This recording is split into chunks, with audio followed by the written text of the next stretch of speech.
Hello everyone and welcome back to STW Sports. I'm host Sammy right here with Tottenham Hotspur fan Luka Adewale. Please can you tell me, Luca, what's it like supporting Tottenham Hotspur? A roller coaster, I'd have to say.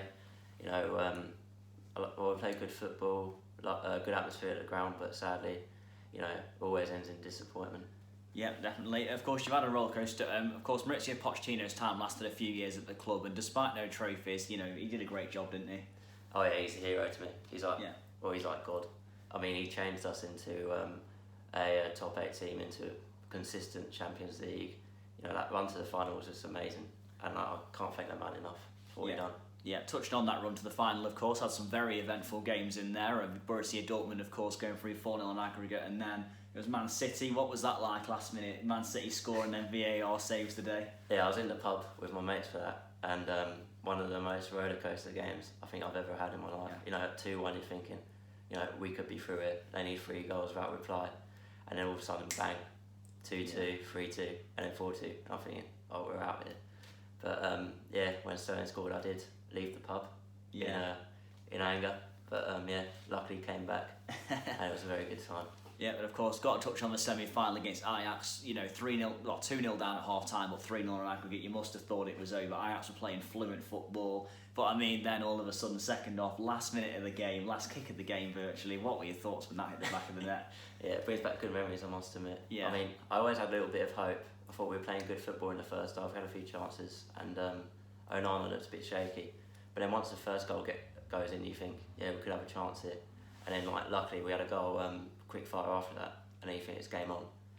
Because you could sense the nerves in the stadium. But yeah, it was something I'll never forget, being my family for that.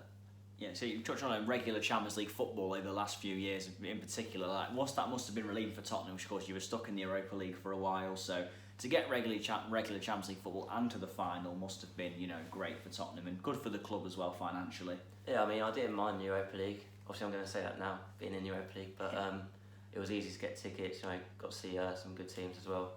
But yeah, being in the Champions League was unbelievable, and I got to see the likes of Messi beat Ronaldo last couple of years back with Real Madrid. But yeah, honestly it was unbelievable just to see so many good teams consistently, and to be up a fight in the Champions League as well, which not many of us expected, but it was amazing.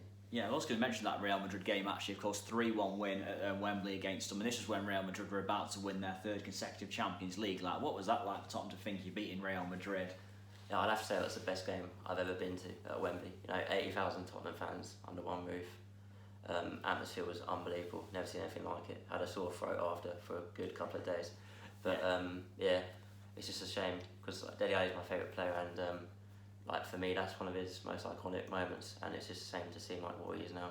Yeah, go on about the English players Pochettino bought for in particular. How good was that for the development of Tottenham? Because Ali just $5 million from MK Dons. Harry Kane took a chance on him and he's turned out great.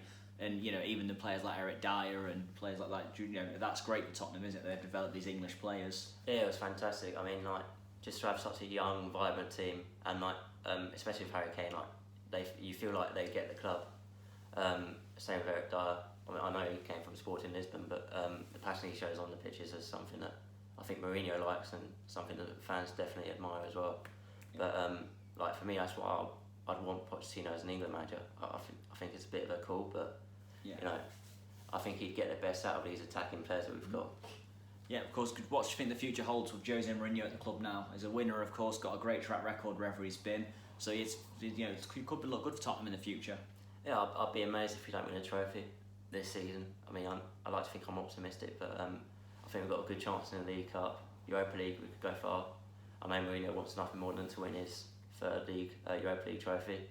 But even with the league, anything can happen this season, and we've got one of the best attacking lineups in the league, so I'm not going to write us off just yet. Yeah, of course, go on with this season, a 6-1 win at Old Trafford a few weeks ago. How did that feel? Because Tottenham have had a poor record there over the years, so to go there and win 6-1, it must have been crazy. Yeah, it was fantastic. I won't forget that game, especially with having a lot of United mates back home. But sadly, I've been to United away 3 years in a row now, and to miss out on that one's just my luck. But it was great, and it shows what we're capable of. Yeah, of course, well, with Tottenham, the addition of Gareth Bale means you've got a very promising front three of Kane, Son and Bale. What do you think that could be lethal this year for Tottenham once it gets going? Easy. like it's just nice to have so much squad depth for once. Like you've got the likes of Lucas, Bergwijn, Lamela, all capable of doing the job. And then like even with Gareth Bale, he doesn't seem fully fit at the moment, but if he can get back to how he was, and that'd be unbelievable. But it's not even more what he can do on the pitch. It's like back in the dressing room, you know, you've got a 4-time Champions League winner, someone who's been there and done it, and it'd just be great for a squad that needs one trophy just to kick on. Yeah, of course, well, with Tottenham, did have a couple of title races back in the 15-16, 16-17 season.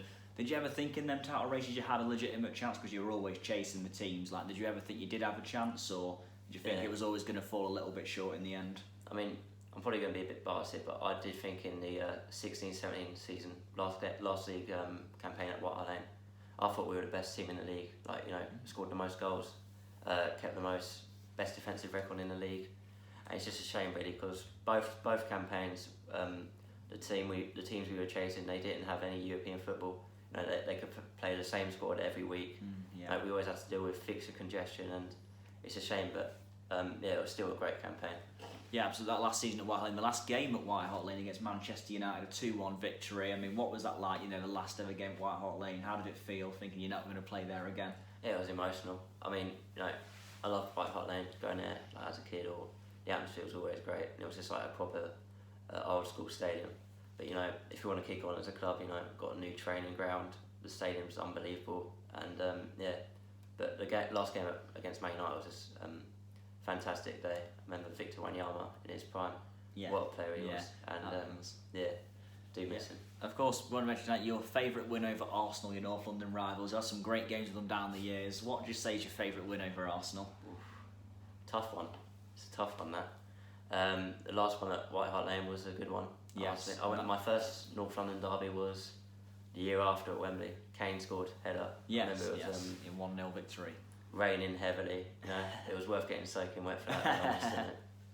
Yeah, with that as well, of course, that 2-0 win over Arsenal, the last one at White Hart Lane, confirmed you finished above Arsenal for the first time in so many years. Was that something that was big to Tottenham, or were you not ready to? Was that not really the important thing at the time? Was it more about racing Chelsea for the title? I never it was always nice to get bragging rights over your mates, especially back in London. But I was never really too fussed about it.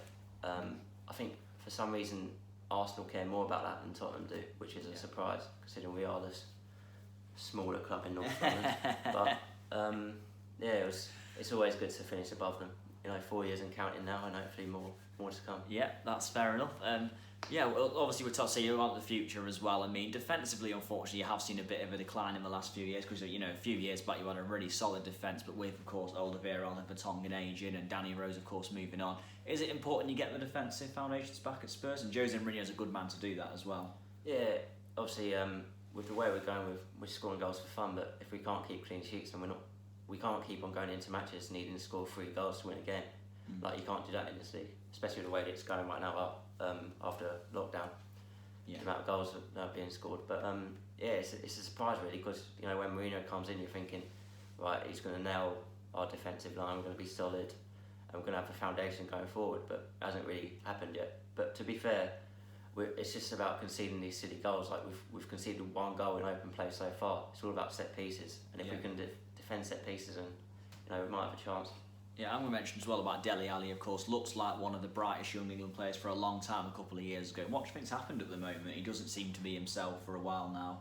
It's a shame what's happened to him. I mean, like, he's had a couple of injuries and he's never really recovered from it. I mean, if you look at Tanguy and Ndombele, he was a player who Mourinho froze out and tested him mentally. And I honestly believe that Mourinho's trying to do the same with Dele. Like, he's been left out of the squad. He's been left out of the squad tonight against Burnley. And it's really similar in the way that he treated Ndombele, and you know, Ndombele kicked on from that. So hopefully, Dele can do the same thing. Yeah, of course. You got a prediction for where Tottenham are going to finish this season? It's looking difficult to predict at the moment with the results going round in the league. Well, I don't want to be biased, but top 2. Top 3. Yeah, best attacking lineup in the league. Yeah. I think so if Bale can get back to say half of what he was, then absolutely. I mean, if he gets and Kane hits full form as well, so look back to his best against West Ham. Kane did. So yeah. Again, I mean, his goals are going to be vitally important this year for you as well. So yeah. I mean, have you got a favourite all-time Tottenham player since you've been watching? My granddad brought me up on Glenn Hoddle, and my uncle brought me up on Paul Gascoigne, and I do love watching Paul Gascoigne, like clips on YouTube and all that. Yeah. But for me, it'd have to be either Gareth Bale or Harry Kane. You know? Yeah, I think that's fair. I'd probably choices. lean to Harry Kane just from what he's brought over the last 5 years. Fair choices, to be honest with you. Yeah, and of course, the Tottenham as well did. The year you got the Champions League final, didn't spend a single penny. I mean, you know, that must have been great to feel like you haven't spent any money and you managed to get to the Champions League final as well. Yeah, it was frustrating though at the same time. Yeah, like, you look, like we did spend money, then it could have been different outcome in the final, maybe. Yeah, I mean, if we didn't sell Moussa Dembele, I would have thought we would have had a better chance. Yeah, like he's one of my favourite. He was a good player. Yeah, Player Dembele was very underrated. But it's just a shame because you never. It's all ifs and buts at the end of the day. But if we did sign a couple of players, you never know. Like our squad depth was so thin. Like people forget we were actually in the title race up until March when we lost to Burnley, and it's like a couple more. Like we had so many injuries that year. Yeah, the squad depth certainly did play a part, and it probably did cost us not signing a couple of players just to be a part of the squad. Yeah, and on Pochettino, one last thing on Pochettino. Do you think he should have left after the Champions League final, or do you think he did the right thing staying on for a bit? Because it certainly felt like after the Champions League final, your early season form indicated there wasn't really much there anymore. I think he lost us the final. He lost us the final before we even got there. Just from after the Ajax game, he came out and said like the Champions League final could be my last game at the club. Like I didn't think it was as a fan, and I don't think the players would have been comfortable with the fact that their manager could be leaving at the end of the year. At the end of the day, you should be focusing on the final rather than your own future. Yeah. That can come after the final. Yeah. So it was a shame the way it ended. I must admit because we were something like 14th when he left. Yeah. So that's it. Yeah, I do miss him though, I have to say. Yeah, absolutely. Well, anyway, good luck for the rest of the season. Nice one, Tottenham fan. But yeah, thank you for being a guest on the channel anyway. Everyone, please like, share, and subscribe, and I'll see you soon. Thank you.